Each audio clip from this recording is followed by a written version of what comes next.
Shalom, jemaat Tuhan, selamat malam. Ini adalah program baru kita, sehingga kita masih bisa menikmati renungan-renungan yang ada. Dan ini akan berjalan terus di tengah minggu, yaitu hari Kamis, sehingga Bapak Ibu semuanya jemaat Tuhan GKP BMDC Jombang masih bisa dikuatkan melalui renungan-renungan yang disampaikan di tempat ini. Oke, sebelum kita mulai, mari kita berdoa. Saya bersyukur Tuhan untuk hari ini. Sebentar kami akan mendengarkan renungan yang akan disampaikan hamba-Mu.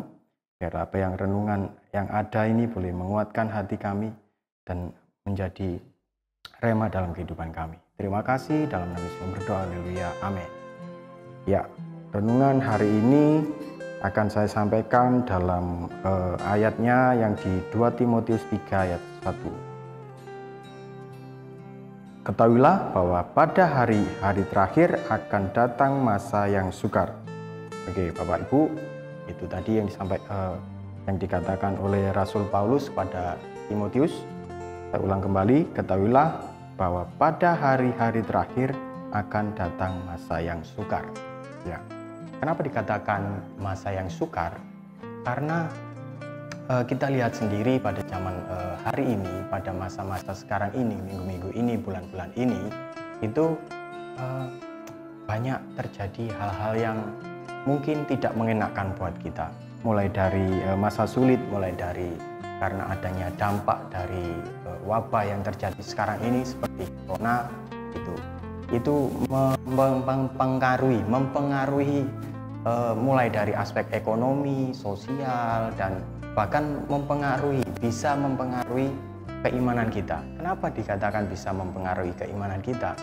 Karena kita sudah jarang beribadah, bahkan bukan jarang, tidak boleh beribadah secara berkumpul, tapi tetap beribadah dalam rumah masing-masing. Dan itu kalau iman kita tidak kuat, itu otomatis mempengaruhi, bahkan bisa mengikis iman kita, kepercayaan kita kepada Tuhan. Nah, dalam masa-masa sulit yang seperti ini, dalam masa-masa sulit, entah itu dalam pekerjaan kita yang kita rasakan, dalam ekonomi, bahkan bahan-bahan makanan, bahan-bahan pokok mulai naik, itu membuat kita bisa nggak sih?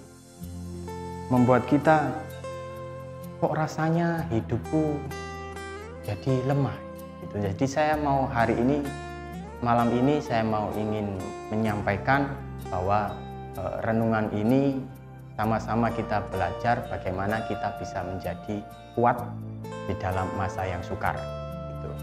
Nah, kuat dalam masa yang sukar, masa mungkin? Karena keadaannya ini seperti ini, yang membuat kita itu secara gak langsung membuat kita itu down. Nah, aku gak sanggup, bahkan seperti itu dengan permasalahan yang Bapak Ibu hadapi, mungkin yang ada saat ini, karena sekarang di luaran sana itu banyak sekali PHK maupun toko-toko sudah mulai sepi dan sebagainya gitu.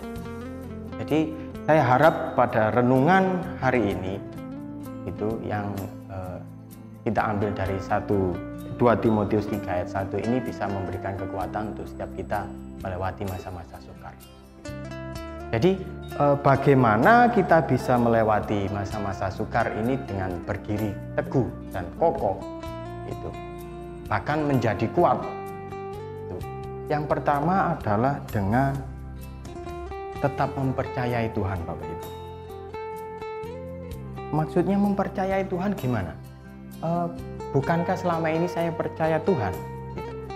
Iya, memang mempercayai Tuhan itu bukan berarti selama ini Bapak Ibu meninggalkan Tuhan, termasuk saya meninggalkan Tuhan. Enggak, tapi mempercayai Tuhan adalah mempercayai apa yang disampaikan atau yang dijanjikan pada setiap kita.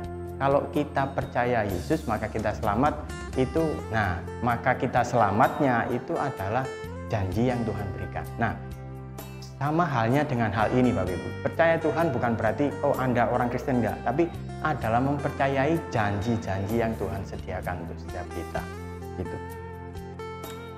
Seperti yang disampaikan Rasul Paulus dalam 1 Korintus 10 ayat 13, Bapak Ibu mungkin dengar, bahkan sering kita baca gitu, yaitu pencobaan-pencobaan yang kamu alami ialah pencobaan-pencobaan biasa yang tidak melebihi kekuatan manusia gitu.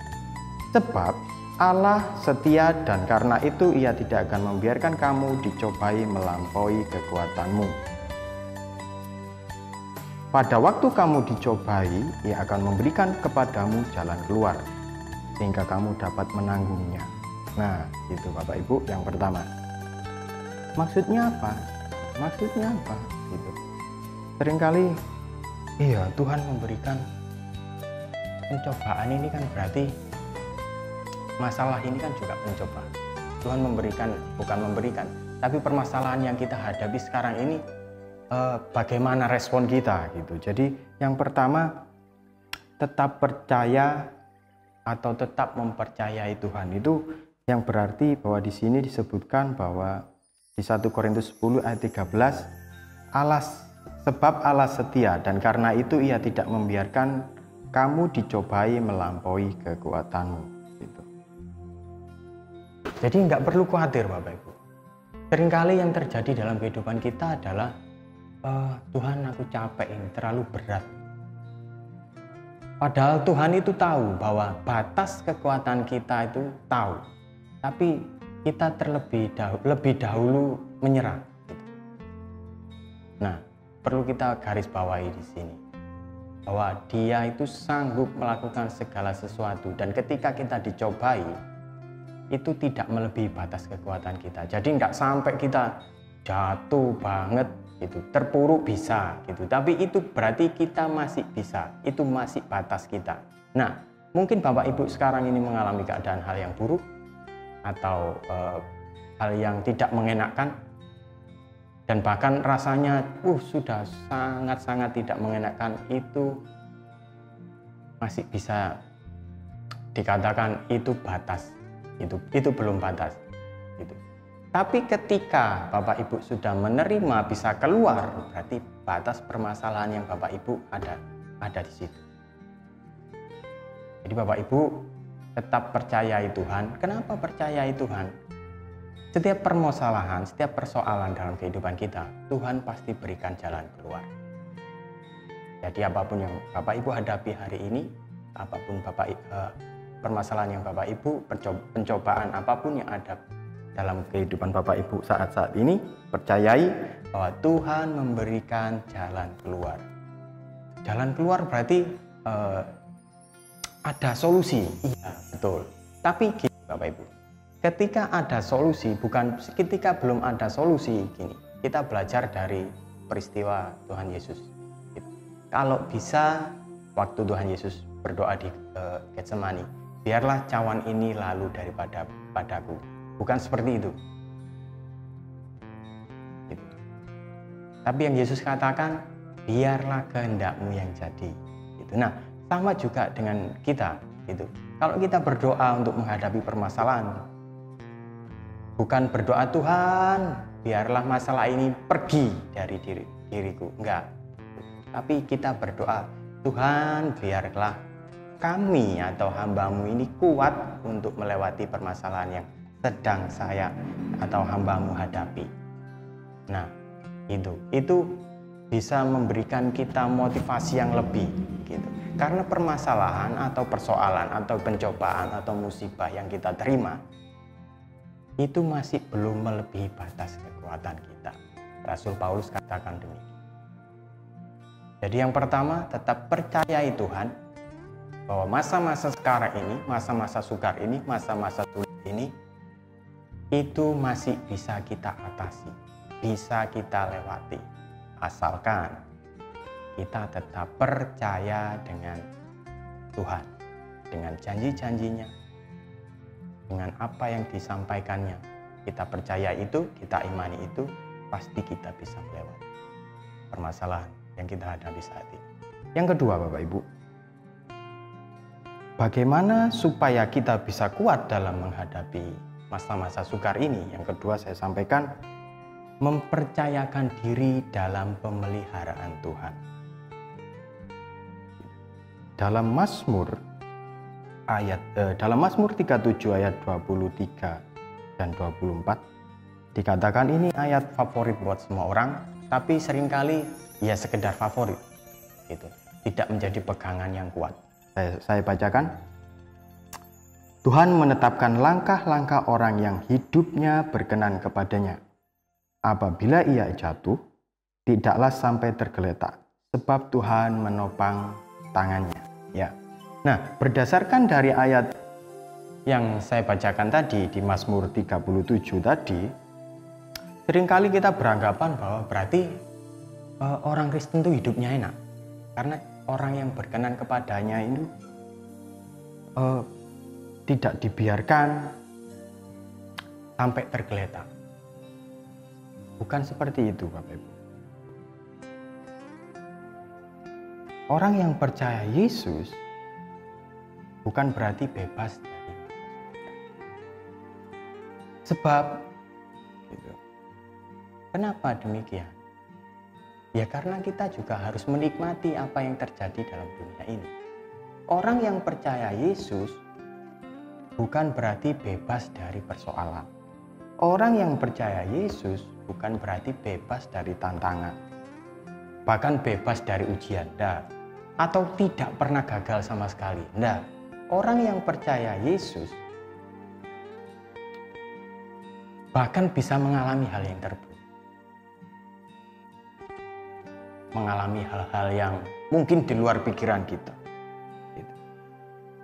Dan itu seolah-olah biasanya dalam pikiran kita, Tuhan, aku percaya padamu, aku sudah mempercayai Engkau nih. Dalam poin yang pertama tadi yang saya sampaikan, aku sudah percaya janjimu. Tapi kok kenapa hidupku masih belum berubah? Persoalan datang terus setiap hari. Kenapa ini Tuhan? Seringkali kita seperti itu. Tapi perlu kita sadari bahwa persoalan itu ada. Persoalan itu muncul supaya kita ini berpegang teguh atau percaya dengan pemeliharaan Tuhan.